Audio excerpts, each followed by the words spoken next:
Guess what, Rosalie? My family's coming over and you're in charge of hosting them at this fancy restaurant. Can you handle that?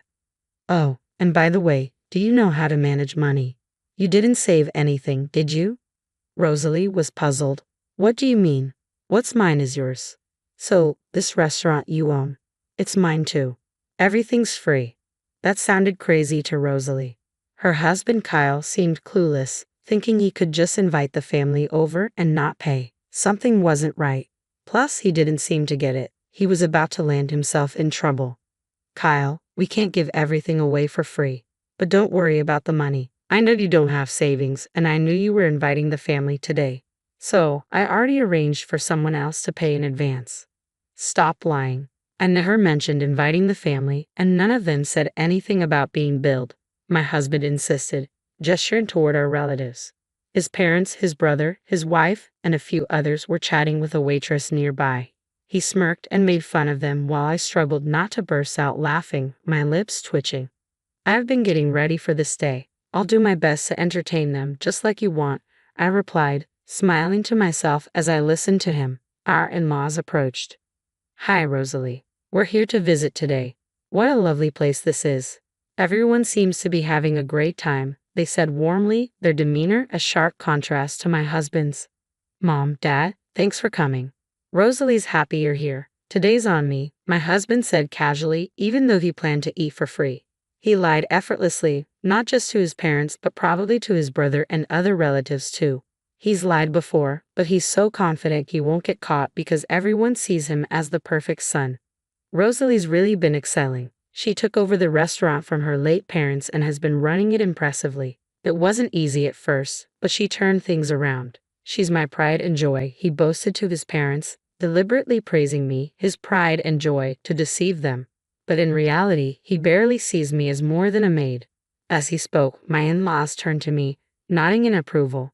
They've always recognized my efforts since the beginning of our marriage. Their kindness shone through their eyes. Meanwhile, my husband subtly changed his expression, silently warning me to keep quiet.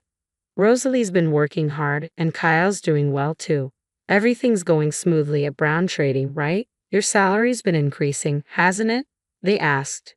Yeah, that's correct. I'm respected at Brown Trading, and my boss has high hopes for me. I aim to lead my team through actions and results, and I'll keep up the good work, my husband replied confidently.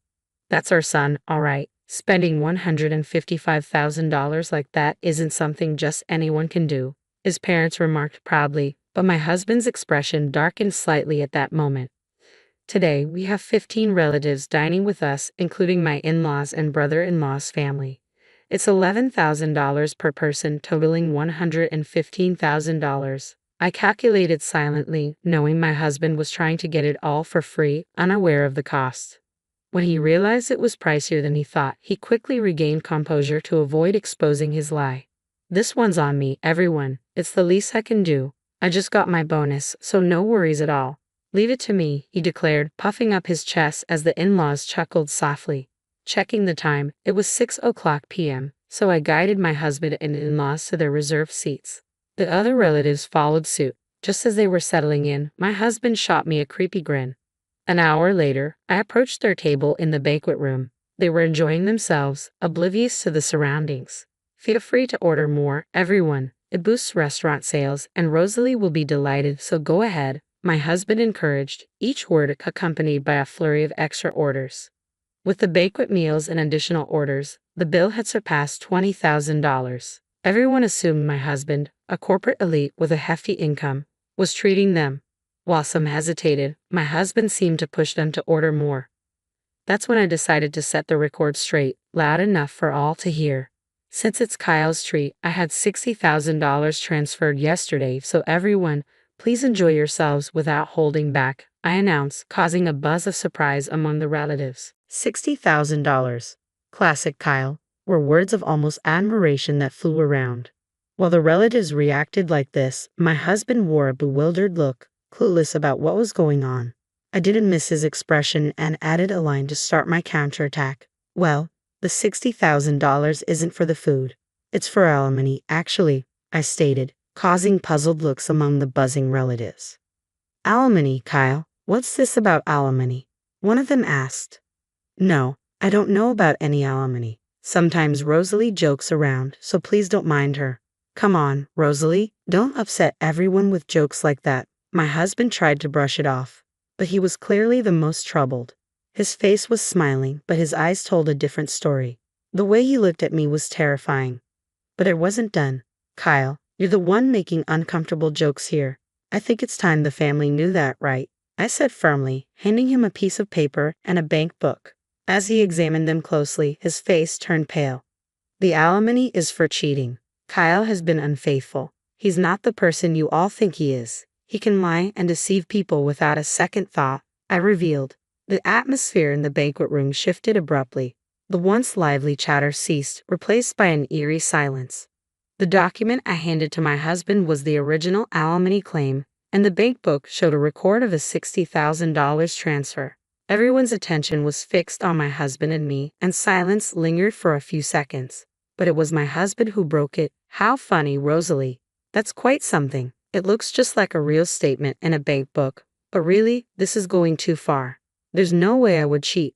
It seemed like he had shifted back to his usual confident demeanor, but that confidence quickly faded, and I couldn't help but smile. What are you talking about, Kyle? You're the one who's gone too far.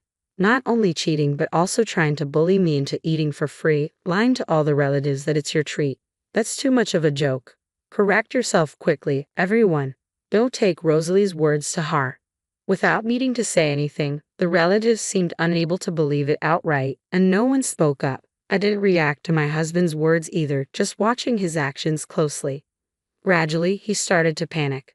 That's when he tried to get his parents on his side. Dad, Mom, tell her to stop these senseless jokes at a time like this. Ah yes, everyone calm down and listen to me, his dad began. Rosalie isn't making any senseless jokes. She's just stating the facts. It's undeniable that Kyle has been unfaithful, and she's not threatening Rosie. He's trying to get today's meal for free too. What are you two even saying? Are you taking what Rosie said seriously? That's not funny at all, my husband protested, but his parents seemed convinced. The only thing that's not funny is this situation. We've come here knowing everything to confront you, I declared. Yes, I had already confessed everything to my in-laws, revealing how my husband uses his outward kindness to play the dutiful son while behind the scenes, he's up to no good. Even as we waited for our reservation time, he tried to deceive his parents, but they saw through his lies. Enough. I would never deceive everyone. You're ruining the good mood we had, Rosalie. What are you going to do about this? My disclosure and having the in-laws on my side were completely unexpected for him. He visibly started to lose his composure, standing up and glaring at me intensely, as if he might lunge at me any moment. Come on, brother, calm down. Let's sit down and talk this over calmly. Nicholas, you believe me, right? Interjected his brother, my brother-in-law Nicholas, cutting through my husband's angry shouts. Nicholas, busy with his own job, was attending today with his wife Yasmin. I knew Nicholas and my husband had been close since before I started dating him, and he is as gentle and consistently smiling as the in-laws. However, Nicholas's next action would utterly defeat my husband. He pulled a thick envelope out of his bag and handed it to my husband, saying, You believe me, right, brother? How can I believe you when you've been cheating with my wife, Nicholas? You what? My husband's accusation hung heavy in the air as Nicholas handed over the envelope. Inside was a report on the infidelity investigation. It turns out my husband had been cheating with Nicholas's wife, Yasmin. Just before my father-in-law had said, We've come here knowing everything, and by we, he meant the brother-in-law's family too. And it turns out, I learned about my husband's infidelity thanks to Nicholas. Hesitantly, my husband checked the contents of the envelope, turning pale as a ghost. Inside were numerous photos of him cheating with Yasmin, pictures of them dining at a fancy restaurant, looking into each other's eyes. There were photos of them being cozy in a car and others of them embracing and kissing in front of a hotel. There's no way he could just say they were just going out. It was indeed a decisive moment, a hellish scene. Is this a joke? Unbelievable, Kyle did this, were the whispers I heard. The relatives around us were in turmoil, and the banquet hall buzzed in a whole different way. For my husband, it couldn't have gotten any worse. He was completely flustered now. No, wait. This investigation report is fake. The photos must be doctored because I haven't cheated with Yasmin. We didn't cheat, right? He pleaded, trying to enlist Yasmin's support in his last-ditch effort. Immediately after Yasmin, now the center of attention, bowed deeply to the floor in full prostration. Everyone, I am terribly sorry. I have had an affair with Kyle. Yasmin's confession stunned the room. My husband in particular was visibly shaken. He hadn't anticipated Yasmin fully admitting to the affair. He had been insisting the alimony bill and the bank book were fake, only thinking of himself and taking me for granted. He couldn't have imagined this. Yasmin's earnest apology captivated not only my husband but also the rest of the banquet hall. But it wasn't just my husband who was affected. All the relatives were stunned by Yasmin's admission. As her forehead remained on the floor, she slowly began to speak. It really was just a fling. Nicholas is a wonderful husband, but, well, it lacked excitement, you might say. Just doing housework and waiting at home for Nicholas to return, I started to feel like my life would forever be the same. And suddenly, I got bored. When I approached Kyle, he was happy to go along. Everyone listened in silence to Yasmin's voice, mixed with regret and reflection. As she raised her head and revealed more truths, I tried to end it immediately, knowing it was wrong. But Kyle got serious about it. He threatened to expose everything if I tried to break it off. I know it sounds like an excuse now, but I am truly sorry. Yasmin's confession left the relatives staring in disbelief at such a lack of morals. Yasmin had initiated the affair, and though she was threatened, it's hard to completely sympathize with her. But she came here today to admit her mistakes and apologize, which is somewhat redeemable. However, my husband tried to escape by lying and making excuses, unaware that he was just tightening the noose around his own neck. He really is a fool, brother. It's all useless. Rosalie, and our parents know everything. I'm going to demand alimony from you, and you're going to pay Nicholas. When did you realize? You didn't even do an investigation. You must have been sure, right? Yes, I heard it from someone I truly despise, you brother. Right, Rosalie? That's right. It wasn't just Yasmin. He had his hands on other women too. What, Rosalie? How much do you know? Just give me a break already. Too bad, Kyle. I know everything, and if anyone should be asking for mercy, it's us. I never thought you'd even make a move on an employee at a restaurant. I continued, then called a woman into the banquet hall. This woman was the waitress who had been talking with the in-laws, Nicholas, Yasmin, and several other relatives while they waited for their reservation time. Turns out, while having an affair with Yasmin, my husband had also been making advances towards this waitress. She had also attended the same school with me back in our student days. Before even consulting Rosalie, who was the restaurant owner, she came to me. Kyle had threatened to destroy your family if you spilled the beans to Rosalie. You're really horrible. I've said it before, but we know everything, brother. All you can do now is admit your guilt and apologize, just like Yasmin did. Kyle, let me ask you something. Why would you deceive Rosalie to carry on with your affairs? From what we can see, Rosalie has been nothing but supportive. She's been managing the restaurant that she inherited from her parents and taking care of home as well. What does she ever do to you? Under the cold stares, my husband flinched at his father-in-law's question. I thought there was no valid excuse for infidelity, but if I had been unconsciously pushing him into a corner, I wanted to reflect on myself too. Awaiting his response, what he said next was shocking. I married Rosalie because I felt sorry for her. Before our marriage, she was struggling to turn the restaurant around with both parents gone. I was the only one she could rely on. I couldn't live without that feeling of superiority. And then what? Rosalie managed to turn it around. The restaurant became popular, and suddenly I found it boring. That's why I thought of dumping her, my husband said, smirking as if he had nothing to lose. Despite already knowing his true nature, a deep disgust welled up from within. It seemed he viewed everyone but himself as mere tools. The cold stares from the relatives quickly turned to pity. A feeling of superiority felt good, got bored, and decided to dump her. Kyle, do you realize what you're saying? You're successful in your big company because Rosalie supported you. Don't you have any gratitude? No, you're wrong. I succeeded because of my own skills. Besides, isn't it normal for a wife to support her husband? Does a mother serve a father expecting gratitude? No, right? Rosalie served me because she loved me. It's presumptuous to expect gratitude for that, my husband argued. Enough, Kyle. I find you repulsive. We are cutting ties with you, but we will watch you until you take responsibility. Be prepared. Fine, cut ties or whatever. I have a stable job. I can live on my own. In fact, it's a relief, right, Rosalie? You can enjoy life more without me around. I'll pay whatever alimony or anything else, so don't worry." My husband laughed, seemingly without a care. Looking at him, I thought again, he doesn't understand anything, knows nothing at all. Really? You can pay alimony? Aren't you about to be sued by your company, Kyle? A lawsuit for damages isn't cheap, you know, I retorted. What? The company's suing me? That's ridiculous. You were bragging today, weren't you, that you're respected at Brown Trading, that your boss has high expectations, that you lead your subordinates with actions and results. But it was all lies. In reality, you've been threatening your subordinates and embezzling company money. What? I would never do something like that. I rose through the ranks on my own merit. Don't talk nonsense when you know nothing, my husband protested. What you don't know, Kyle, is that all the subordinates you threatened have come forward. The company has been aware of the issue for a while. But you don't have to believe me, I'm just stating facts. It'll be interesting to see how far you fall, I explained to him in a calm tone, trying to make him understand. And the color drained from his face. If he really had no idea, he could have laughed it off. But the truth is, he was misbehaving at work too, so denying it was impossible. Seeing the realization dawn on him, he quickly turned, pleading, "Rosalie, you're right. I knew nothing. I'd only said those things because I wanted to leave.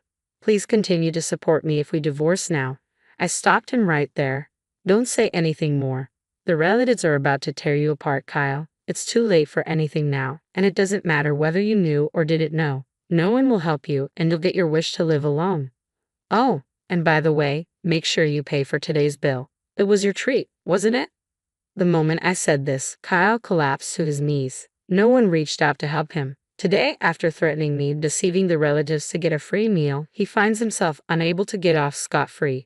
Afterwards, I filed for divorce, and Kyle was sued by his company. Kyle ended up incurring a significant amount of debt. The reason Kyle had no savings despite dealing with Brown Trading was that he was footing the bill for entertainment expenses with the employees. However, this entertainment was merely a pretext. In reality, Kyle was just squandering money at nightclubs. Given that Kyle, who had a high-paying job, had no savings, it's clear he had been recklessly spending his money.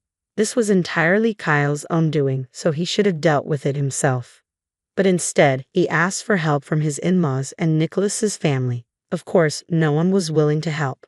Kyle had defiantly claimed he could live on his own and even laughed off being disowned. So it's no surprise, yet Kyle continued his futile attempts and kept sending messages to my smartphone incessantly. "I was wrong. I shouldn't have cheated. I regret it. Please help me."